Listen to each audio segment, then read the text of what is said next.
Hello दोस्तों, एक बार फिर से स्वागत है आपका अपने यूट्यूब चैनल एनी एग्ज़ाम में। तो चंडीगढ़ एडमिनिस्ट्रेशन क्लर्क की जो वैकेंसीज़ हैं, जो कि डिपार्टमेंट है Chandigarh child and women development corporation में, क्लर्क की वैकेंसीज आउट हो चुकी हैं। उम्मीद है आपने फॉर्म भी फिल करना स्टार्ट कर दिए होंगे। तो इसी के रिगार्डिंग हम बात करेंगे रिटर्न एग्जामिनेशन की, कि इसका जो रिटर्न एग्जामिनेशन है, जो एग्ज़ाम पैटर्न है वो क्या है और एग्ज़ाम कौन सी लैंग्वेज में आएगा। ये जानना ज़रूरी है, क्योंकि कई बच्चे जो हैं वो हिंदी में तैयारी करने लग जाते हैं, फिर एग्ज़ाम में जाके प्रॉब्लम होती है। ठीक है, तो कंप्लीट डिटेल इसमें देखेंगे। तो वीडियो के अंत तक आप जरूर देखिएगा, और वीडियो पसंद आए तो इसे लाइक शेयर, और इस एग्ज़ाम की पूरी प्रिपरेशन के लिए चैनल को सब्सक्राइब जरूर कीजिएगा, क्योंकि कल से हम इस एग्ज़ाम की जो है वो कंप्लीट जो प्रिपरेशन है उसके लिए वीडियोस डालना स्टार्ट कर देंगे।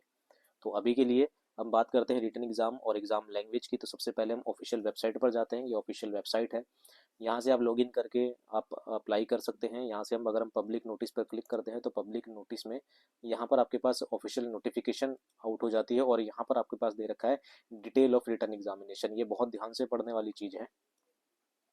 इसमें दिया गया है कि रिटर्न टेस्ट जो है वो will conducted in the Chandigarh only, सिर्फ चंडीगढ़ में ही एग्जाम होगा। And its date will be decided in due courses, आगे जाके इसकी जो है वो डेट भी डिसाइड कर दी जाएगी। It will be an objective type test of 2 hours, 2 घंटे का यानी कि 120 मिनट का आपका ये टेस्ट होगा। बहुत टाइम है, बहुत ही ज़्यादा टाइम है। 100 ऑब्जेक्टिव टाइप क्वेश्चन आएंगे, मल्टीपल चॉइस आंसर्स होंगे। तो बहुत ज़्यादा टाइम दिया गया है, 2 घंटे बहुत होते हैं। 100 ऑब्जेक्टिव टाइप क्वेश्चन इसके अंदर रहेंगे। ठीक है, और मल्टीपल चॉइस यहाँ पर रहने वाले हैं। आगे बात करते हैं, the applications are required to be bring admit card with a duly pasted recent passport size photograph at the time of the written examination.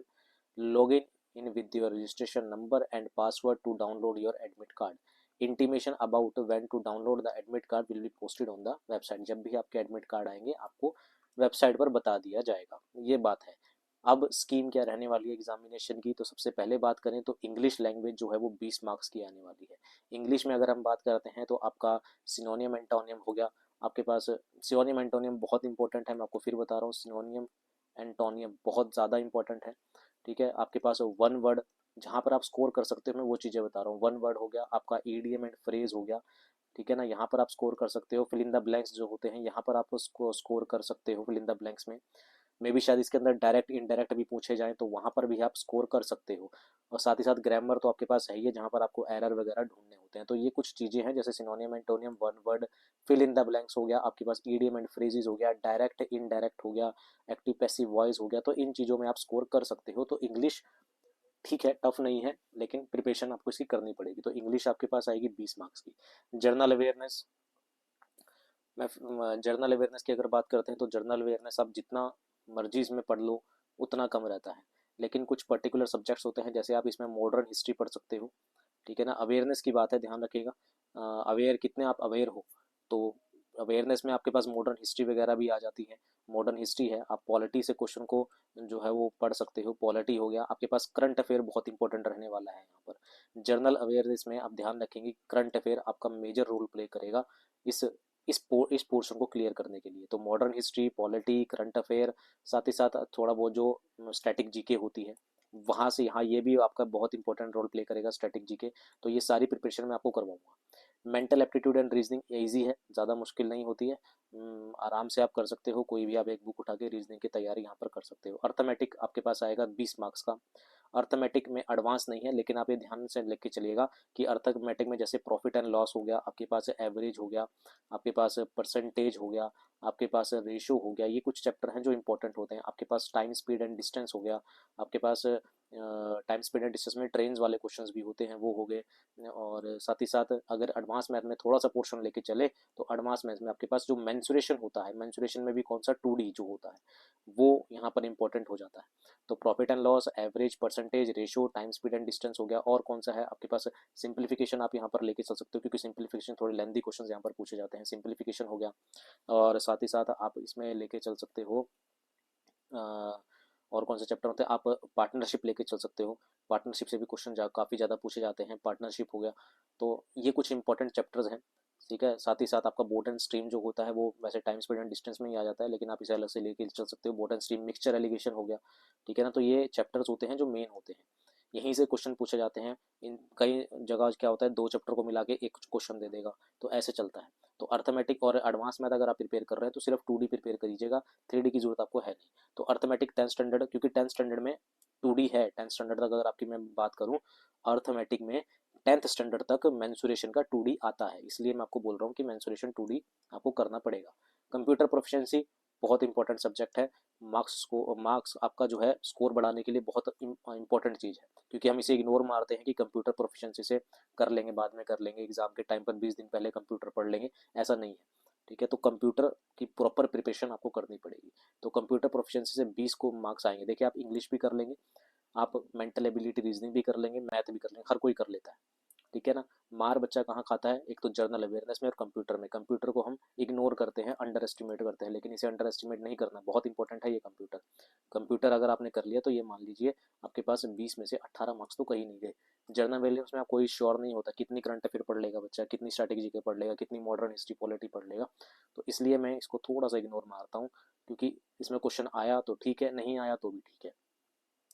ठीक है, तो कंप्यूटर, ये जो 4 सब्जेक्ट है ना, 1 2 3 4, 4 इंटू में 20, 80 मार्क्स। 80 में से ये मान लीजिए आपके पास 75 मार्क्स तो कहीं नहीं जाने चाहिए, तभी आप मान के चल सकते हो कि 80 में से बोल रहा हूँ मैं। ये जर्नल वाले सभी मैंने साइड कर रखी है। ठीक है ना। तो सिलेबस में भी मान लीजिए 10-15 क्वेश्चन, अगर 10 से क्वेश्चन ठीक भी हो जाते हैं तो बहुत अच्छी बात है, प्रिपरेशन पूरी करवाएंगे। लेकिन कंप्यूटर प्रोफिशिएंसी टेस्ट में आपके पास 20 मार्क्स यहाँ पर, आप इसको इग्नोर मत कीजिएगा, इसको सिरे से पूरा कंप्लीट इसमें ध्यान दीजिएगा। आगे बात करते हैं medium of examination question paper. तो ध्यान रखेंगे जो मीडियम है क्वेश्चन पेपर का वो सिर्फ और सिर्फ इंग्लिश में रहेगा, इसलिए आपकी प्रिपरेशन भी जो है वो इंग्लिश में ही करवाऊंगा मैं। हिंदी में कोई क्वेश्चन मैं आपको नहीं देने वाला, सिर्फ इंग्लिश में ही आपके पास क्वेश्चंस आएंगे, चाहे वो कंप्यूटर का हो, चाहे वो मैथ का हो, चाहे वो रीजनिंग का हो, अवेयरनेस का हो, या फिर इंग्लिश का। इंग्लिश तो खैर इंग्लिश में ही रहती है। तो मीडियम जो है पेपर का वो इंग्लिश में ही आएगा। हिंदी और पंजाबी लैंग्वेज में, या कोई बच्चा मराठी है, बंगाली है, तो उसमें लैंग्वेज में पेपर नहीं दिया जाएगा। ठीक है, तो पेपर की लैंग्वेज जो है वो सिर्फ इंग्लिश रहेगी। ठीक है। 4 मार्क्स की बात करें तो एक क्वेश्चन जो है वो 1 मार्क्स का रहेगा। नेगेटिव मार्किंग यहाँ पर रखी गई है 1/4 की, बहुत अच्छी बात है।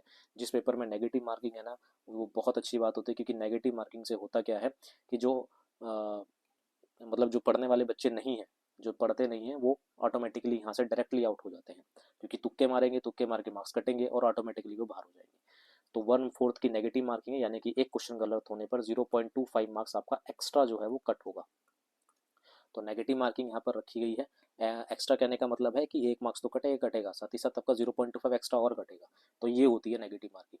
तो नेगेटिव मार्किंग यहाँ पर रखी गई है, और बहुत अच्छी बात है कि नेगेटिव मार्किंग है, कंपटीशन कम होगा इससे, बढ़ता नहीं है इससे, कंपटीशन कम होता है। ठीक है।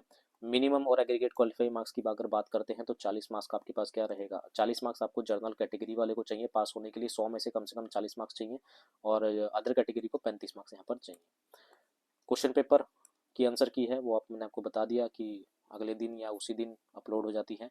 और कंप्यूटर प्रोफिशिएंसी टेस्ट के लिए 15 गुना बच्चे जो हैं वो बुलाए जाएंगे। ये खैर बाद की बात है, पहले फिलहाल हमें इस चीज़ पर ध्यान देना है। तो आपके जो मेन सब्जेक्ट बन जाते हैं वो इंग्लिश, आसान है, मुश्किल नहीं है, प्रैक्टिस करेंगे हो जाएगा। मेंटल एबिलिटी रीजनिंग बहुत आसान है, अर्थमेटिक प्रैक्टिस करेंगे आराम से हो जाएगा। कंप्यूटर प्रोफिशिएंसी हो गया, ये इसकी प्रैक्टिस करेंगे ये भी हो जाएगा। जनरल अवेयरनेस की मैं बात कर रहा हूँ तो यहाँ पर आप स्ट्रेटेजी के पे और करंट अफेयर पे ज़्यादा ध्यान दीजिएगा, बाकी चीज़ों को थोड़ा साइड बाय साइड लेके चलते रहिएगा। ठीक है, तो ये थी हमारे पास रिटर्न एग्जाम की कंप्लीट डिटेल।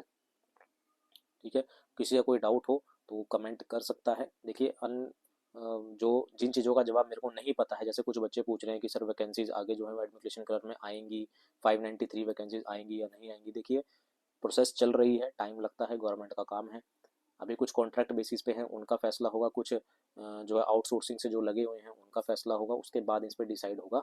वैसे मैं आपको एक न्यूज़ बता देता हूँ कि कॉन्ट्रैक्ट बेसिस की जो टाइम लिमिट है वो तब तक कर दी गई है जब तक नहीं, जो न्यू जॉइनिंग है वो नहीं होती, तब तक कॉन्ट्रैक्ट बेसिस पे रहेंगे जो लोग हैं, जो जो कॉन्ट्रैक्ट बेसिस पे लगे हैं चंडीगढ़ एडमिन में, वो तब तक जॉब पे रहेंगे जब तक नई भर्ती नहीं आ जाती। तो न्यू वैकेंसीज भी आएगी, इससे कंफर्म हो जाता है तो आएगी, लेकिन उसमें थोड़ा सा टाइम लग सकता है। टाइम इतना नहीं, मतलब आप ये मान लीजिए कि आज मार्च है तो मार्च 31 तक तो मीटिंग है, मार्च 31 तक तो इनकी जो है डिपार्टमेंट्स की मीटिंग है। 31 के बाद अप्रैल में आपके पास वैकेंसी जो है वो आउट हो जाएगी, हो सकती है। ठीक है, तो ये कंप्लीट डिटेल थी। उम्मीद है वीडियो आपको पसंद आई होगी। तो सेशन को लाइक, शेयर और इस एग्ज़ाम की पूरी प्रिपरेशन के लिए सब्सक्राइब जरूर कीजिएगा चैनल को। कल से इसकी प्रिपरेशन स्टार्ट कर देंगे। अभी के लिए इतना ही रखते हैं, मिलते हैं प्रिपरेशन के साथ। अभी के लिए इतना ही। Thank you very much.